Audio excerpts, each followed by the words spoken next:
Well,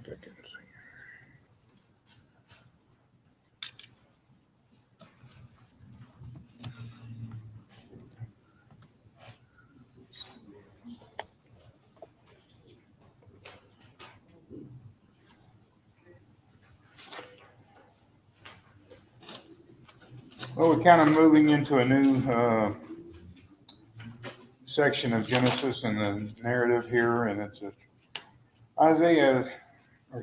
Isaac is not a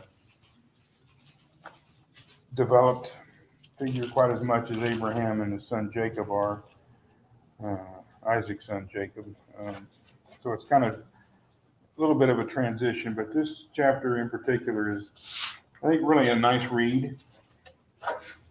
A little bit of view into the culture of the time, and it's a really nicely written story. It's a love story about the choosing of the next matriarch of our faith. Now that Sarah is gone, we get a new matriarch, and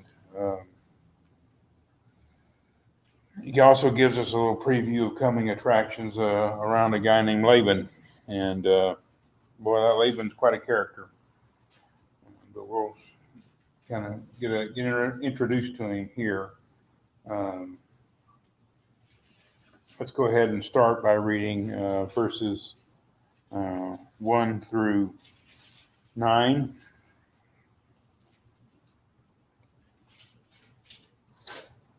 Now Abraham was old, advanced in age, and the Lord had blessed Abraham in every way.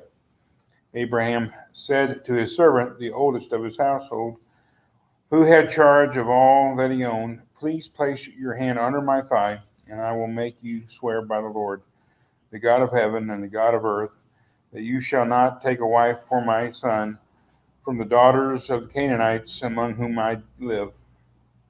That you will go to my country and to my relatives and take a wife for my son Isaac. The servant said to him, suppose the woman is not willing to follow me to this land. Should I take your son back to the land from where you came? Then Abraham said to him, beware that you do not take my son back there. The Lord, the God of heaven, who took me from my father's house and from the land of my birth, and who spoke to me and who swore to me, saying, to your descendants I will give this land. He will send his angel before you, and you will take a wife for my son from there. But if the woman is not willing to follow you, then you will be free from this my oath. Only do not take my son back there. So the servant placed his hand under the thigh of Abraham his master, and swore to him concerning this matter.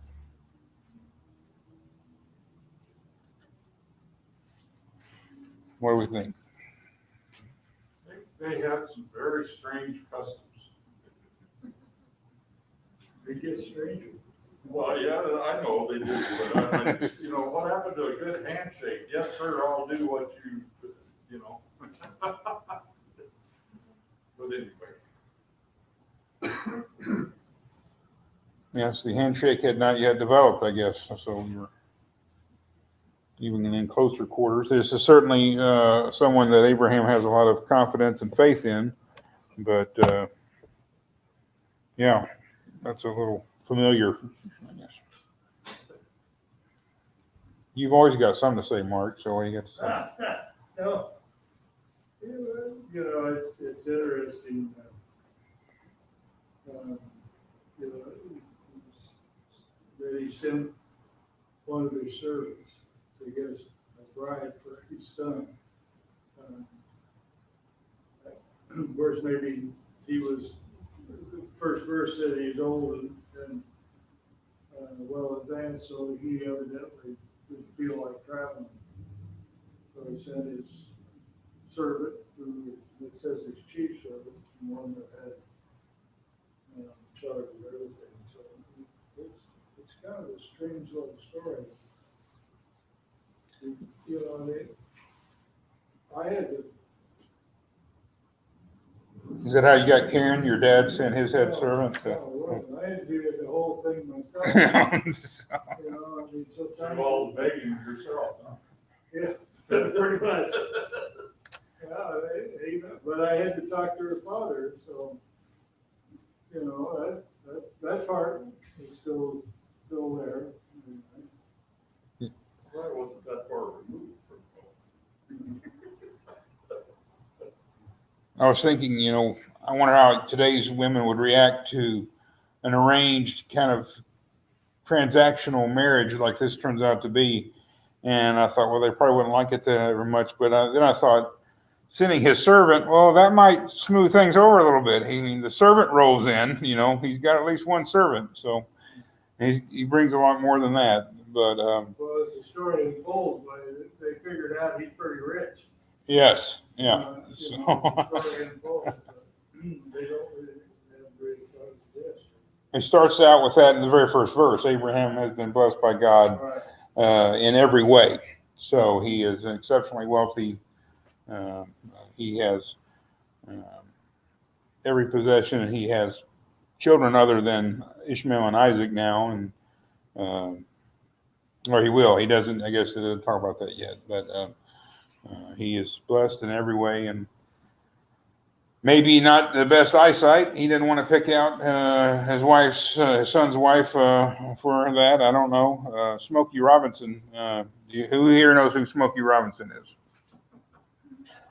He tells a story back in the early 60s. He was at Motown recording studio with Stevie Wonder when he was little Stevie Wonder. So young man, but had already lost his eyesight. And you know how musicians are with the ladies. It's kind of peanut butter and jelly, evidently. So they seem to go well, have an affinity for one another, I guess I'll say.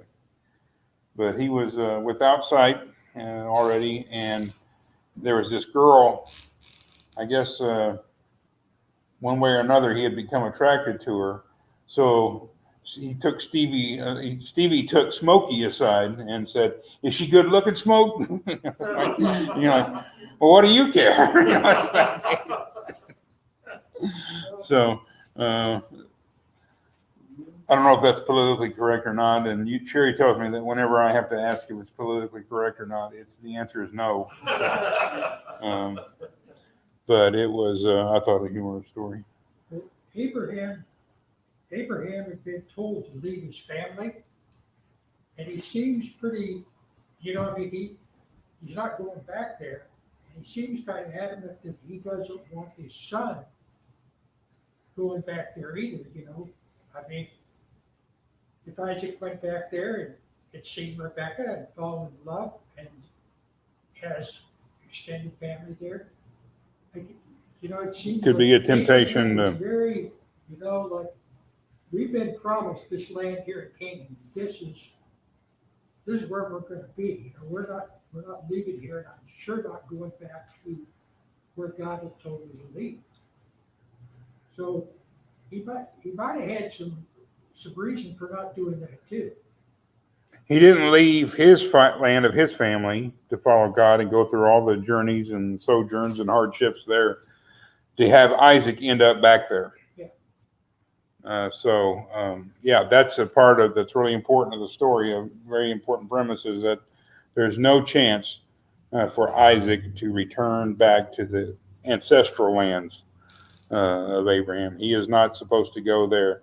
He's not supposed to marry. He's supposed to remain distinct from the Canaanites. But at the same time, the backup plan isn't moving back home. That's not the backup plan. We don't really know from this what the backup plan is, and fortunately it never comes up. But it's absolutely essential that Isaac remain in the promised land. But it's equally essential that he not marry a Canaanite. Yeah. So we'll see in the next narratives of the narrative of Jacob and Esau. Esau does kind of marry locally, I guess you could say. He married fresh, seasonally, and locally. So he married young ladies from the area, and the parents did not approve of that. Isaac and Rebecca did not approve of that. So this is sending someone else, keeping this child of promise in the land of promise as this goes on.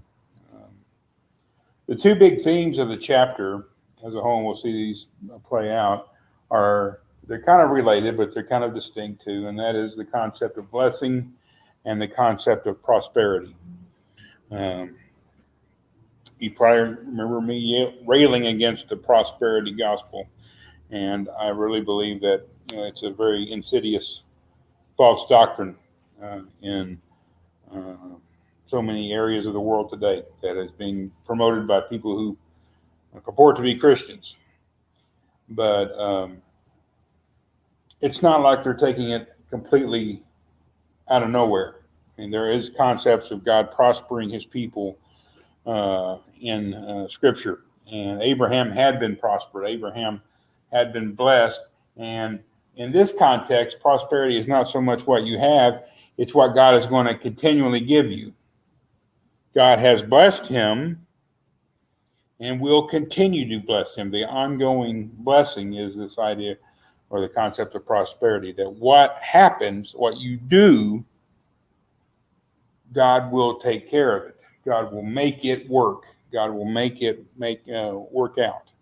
And, we don't have God saying any of these things. We don't have God coming, as far as we know, Abraham is assuring his servant that the angel of the Lord will be with him, but God didn't say, Abraham, send your servant and my angel will go with him.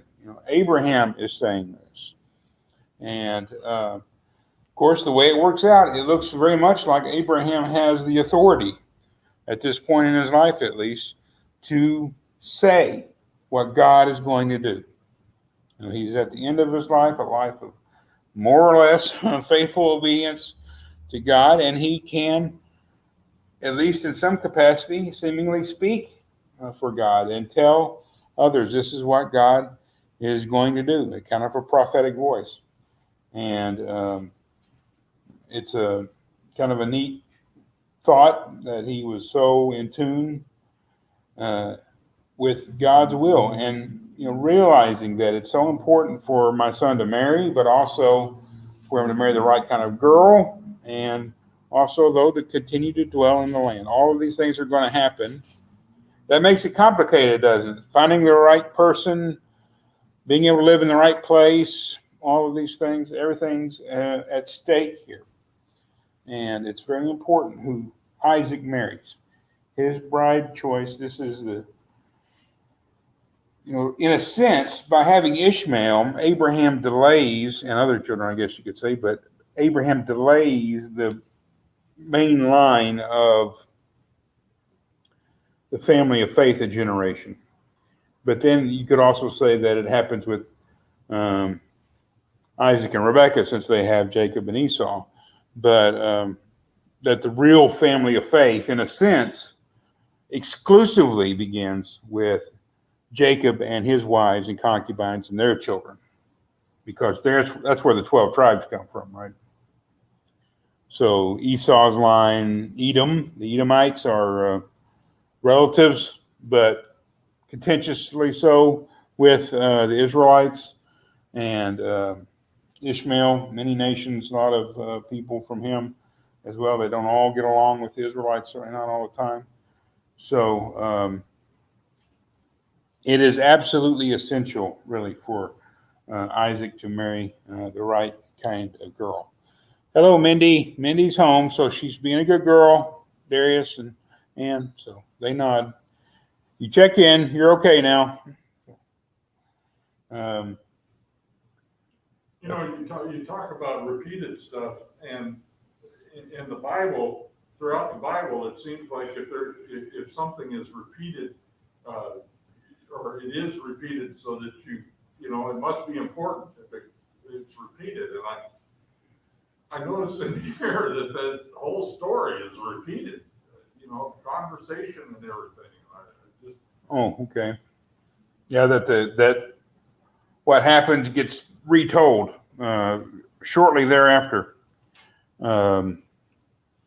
That's true, and that's there's this testimony going on. It proves that the people of faith are doing the will of God and telling others about how the will of God is being played out in the real world.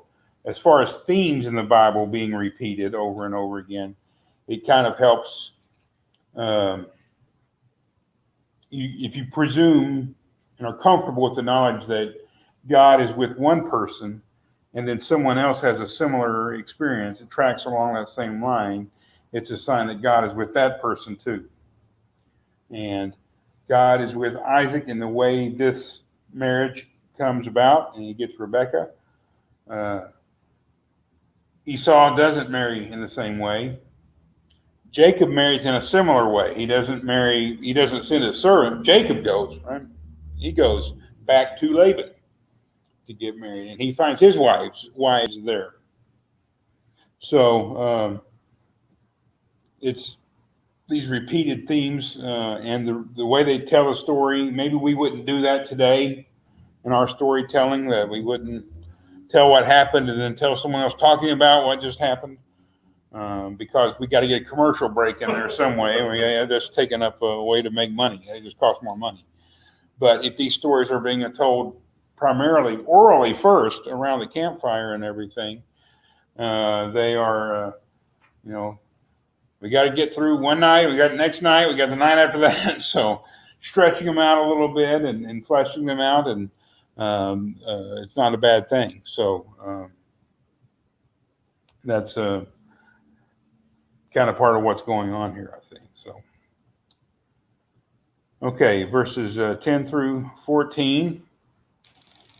Then the servant took 10 camels from the camels of his master and set out with a variety of good things of his master's in his hand. And he rose and went to Mesopotamia, to the city of Nahor. He made the camels kneel down outside the city by the well of water at evening time, the time when women go out to draw water. He said, "O Lord, the God of my master Abraham, please grant me success today and show loving kindness to my master Abraham. Behold, I am standing by the spring, and the daughters of the men of the city are coming out to draw water. Now may it be that the girl to whom I say, 'Please let down your jar so that I may drink,' and who answers, 'Drink, and I will water your camels also,' may be the one whom you have appointed for your servant Isaac. And by this I will know that you have shown loving kindness to my master." So we have prayer, we have a request, an intercession before God, and the asking for a sign. We see other biblical characters, particularly in the Old Testament, asking for signs, and it's a common thing for God to grant them so that they will see this. That would really kind of show a pretty good attitude by the young lady, wouldn't it? A very hospitable attitude. Here's your water, and let me go water your camels. I mean, you think about teenagers today. Probably wouldn't happen. If you ask your teenager to mow the lawn, is he going to weed it too, without you asking specifically for that? And I probably wouldn't have either when I was a teenager, so I'm not casting too many aspersions that wouldn't have accurately been applied to me back in the day. But there's this sense of she's just going to be such a good person. She's not just going to be beautiful. She's not just going to be from the right family. She's going to be a very kind and compassionate and generous and hospitable person. She's just going to be everything. And she is this idealized prospective wife for the heir to the promise. So she has to be off the charts. A few years ago, Prince Harry in England, I don't know how many of you all really like the royal family in England. I don't know, but I don't like them very much. But Sherry likes them, so I have to like them a little bit anyway. So, and Harry got married, and he married a young lady, and that was very controversial over there. I don't know. I think maybe she was even a little bit older than him, but she had her own kind of public career. She had been an actress, and so had been seen publicly. The world kind of knew who she was, although it wasn't, she wasn't headlining major movies or anything. That might have been better if she had been a huge star. But she was American. She had a career, and she was of mixed race. And the media and the people over there, they gave them a lot to chew on, basically. And they didn't always say the right things as this thing went forward. Harry is not, though, in line to the throne, is he? A lot of people have to die before Harry could ever be king. Not just his dad, but his older brother and all of his older brother's kids. I mean, it would have some kind of horrible tragedy would have to befall the royal family of England for Harry to become king. So even though it was kind of a controversial marriage, it was one that everybody over there could kind of, okay, she's not the bride we imagined for our prince, but he's not the heir to the throne.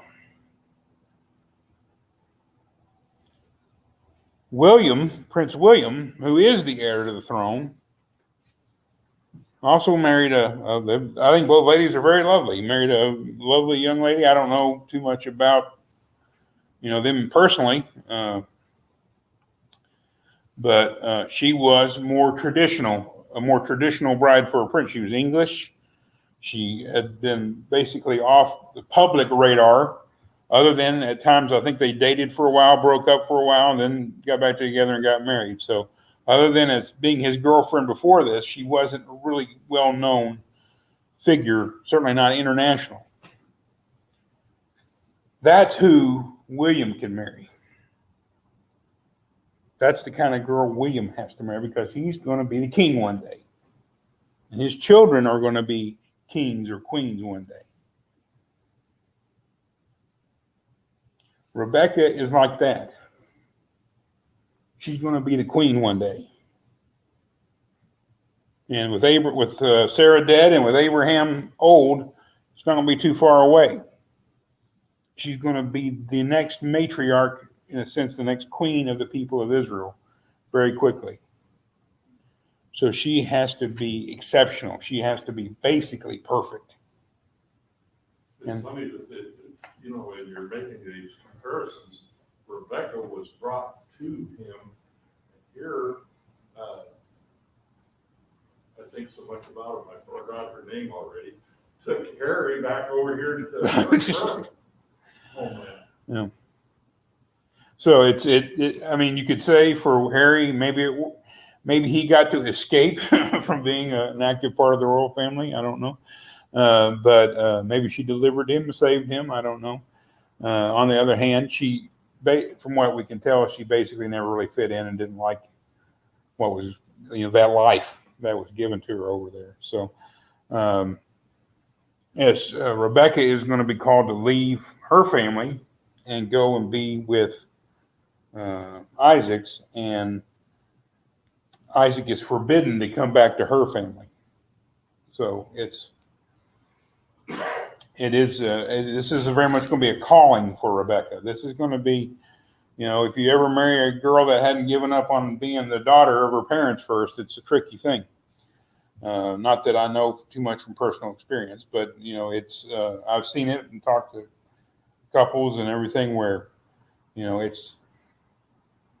it is hard on both. It's hard to marry, I'm sure, for ladies, hard to marry mama's boy.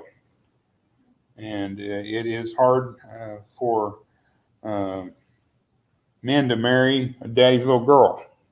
You have to leave and start a new family together. And it's actually kind of a process, but it requires this commitment to start and forge ahead with something new, rather than just being a part of the person's prior family. Sherry's here and says hello. So we got Mindy and Sherry saying hello.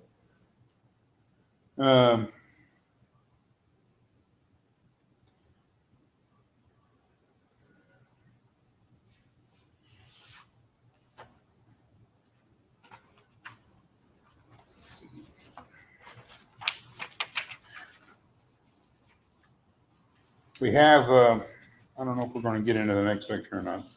This story is best read start to finish. There's no doubt about it. And it's not really probably the best story for this format where you're trying to break it down and kind of really look at little pieces and parts.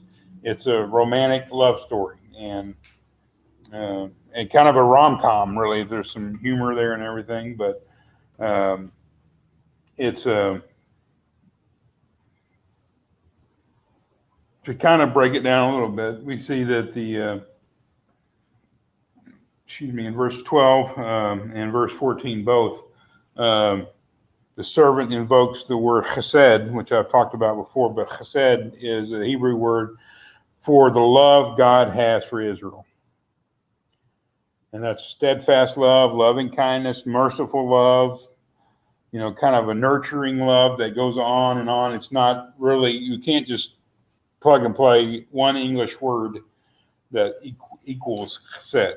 It has such a rich meaning to it that we don't really have that particular word in our vocabulary. It's not just love, but it's really the sustenance.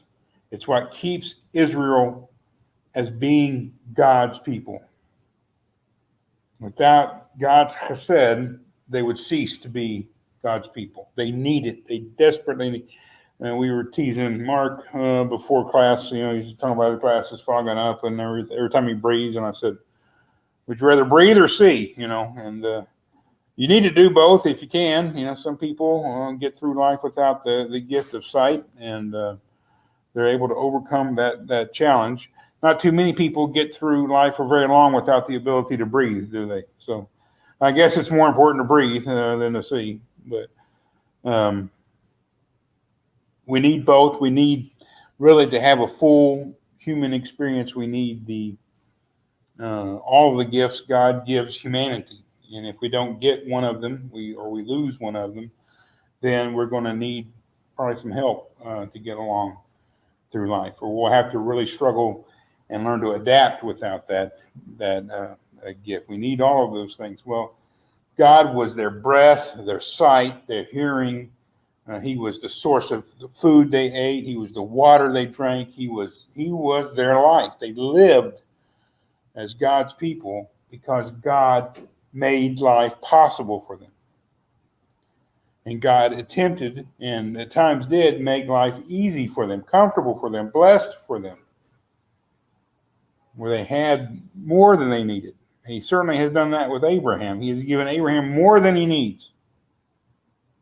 Abraham is a prosperous person. He is he's been blessed, and what he is doing will continue to be blessed. He will experience God's prosperity. And the prayer of the servant invokes that. It's God, you brought us to this point. You've given my master the camels to bring to this and all the other good things we've got on these camels to give the bride price for.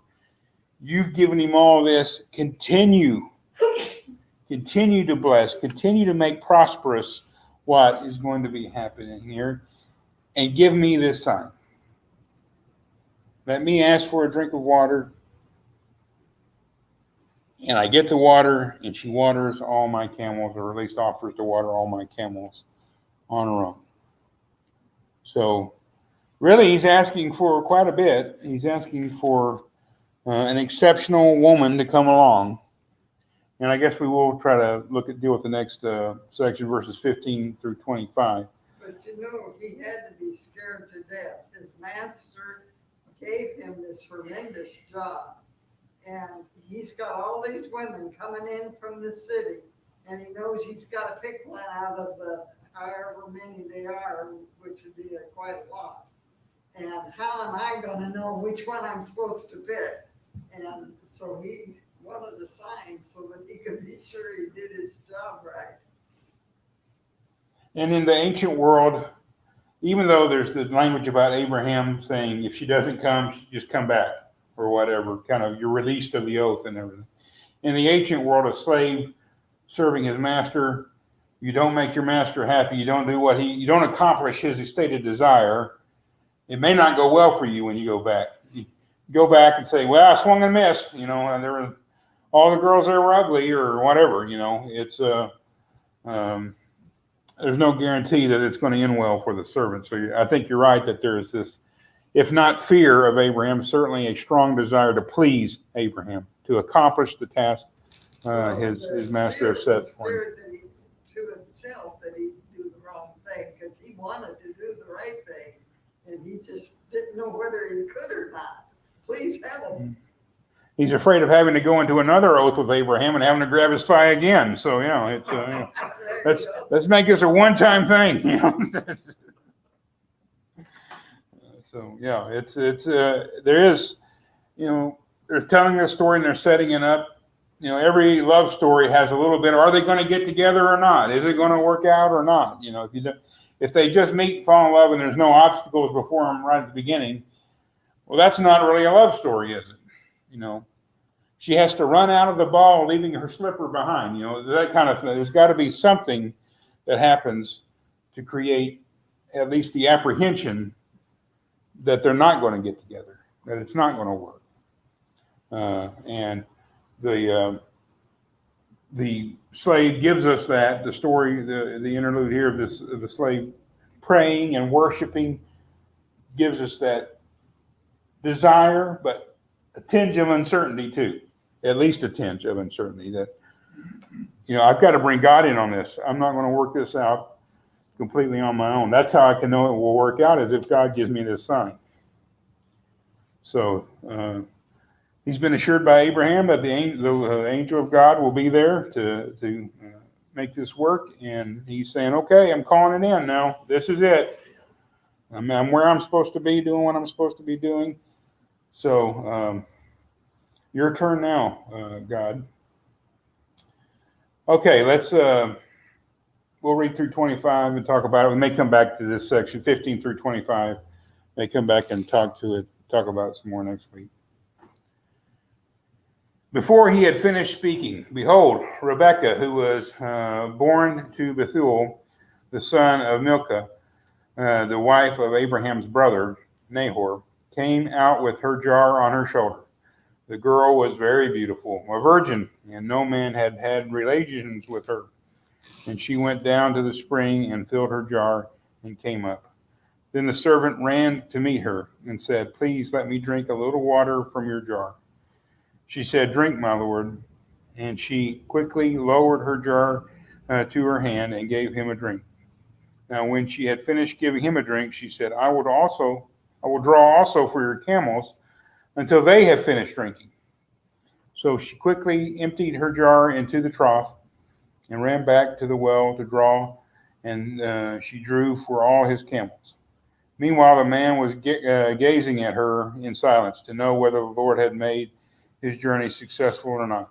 When the camels had finished drinking, the man took a gold ring weighing half a shekel and 2 bracelets for her wrist weighing 10 shekels in gold, and said, whose daughter are you? Please tell me, is there room for us to lodge in your father's house? She said to him, I am the daughter of Bethuel, the son of Milcah, whom she bore to Nahor. And she said to him again, we have plenty of both straw and feed and room to lodge in. Every now and then you'll see a movie, and the one that's kind of jumping out to me right now is Who Framed Roger Rabbit. I don't know if you remember that movie or not, but it's live action and cartoons at the same time. And the kind of lead character, Eddie, is a private investigator, and he goes to a nightclub, and Jessica Rabbit, who is a human, but a cartoon human, comes out and sings her little song, and she's in a very low-cut dress, and she's just amazing. Everybody's there to see her. And his jaw just hits the floor, literally, all the way down to the ground. He sees this, in the cartoon sense, a magnificent specimen of womanhood. Well, that's kind of what happens here. Nahor asks and maybe has in his mind a vision. This is what I need. This is who I need to meet and see. And she's got to be perfect in every way. And he looks up before he's done talking, and there she is. Whammo. Perfect. Everything about it. The ideal bride. Right there. And not only that, she doesn't mind watering camels. You'd be so lucky. And yeah, you could never get Karen to water your camels, could you? How much water do you think camels drink? I mean, we know they go a long time without drinking, but when they do, they probably store it up. So that's heavy too. I mean, this is women's work. Drawing, in this culture, drawing water was a woman's job. When Jesus sends the disciples into Jerusalem to find the upper room, he says, look for the man about to draw water, because that would be a big sign. Here's a man coming to draw water. Men don't draw water. In a lot of the more ancient parts of the world today, a lot of the more ancient cultures today, women still spend a big chunk of their daily efforts just getting water. That's a lot of what they do, is get water.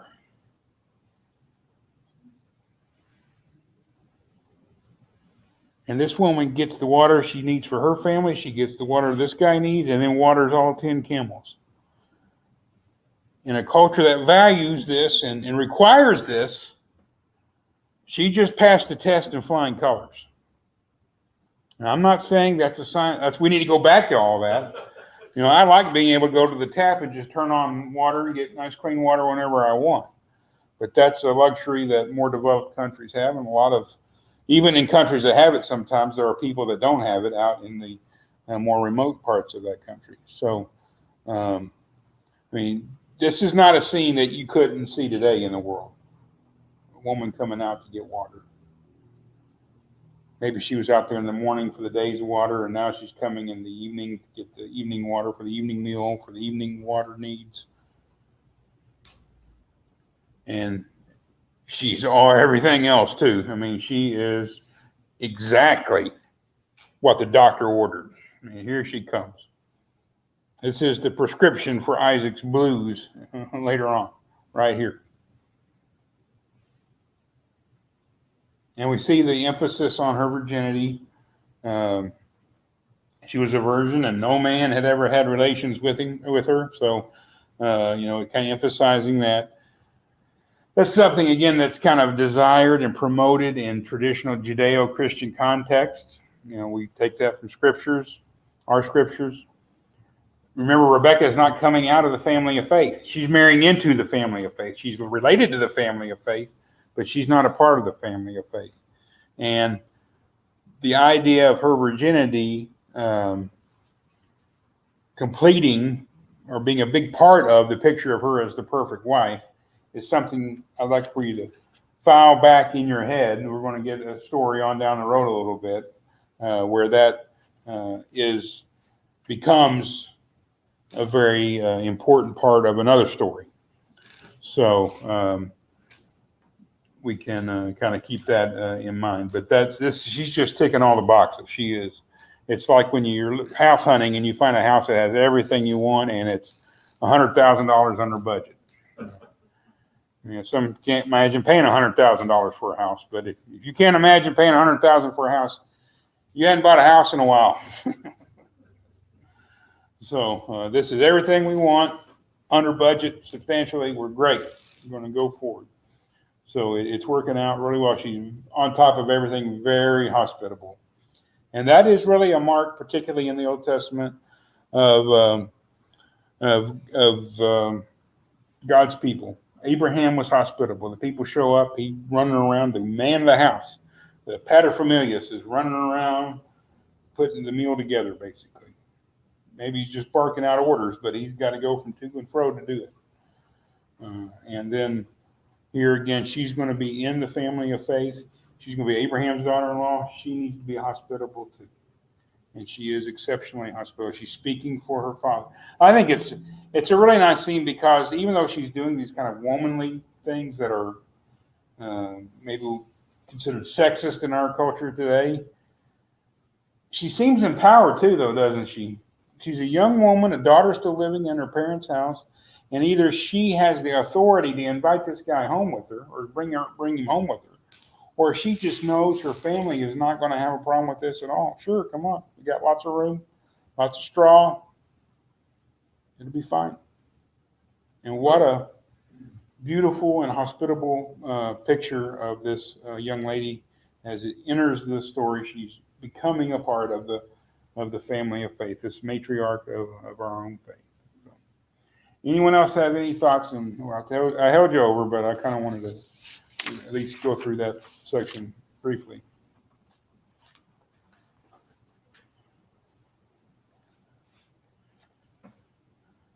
Okay. Mr. Hensley is going to lead us in our closing prayer.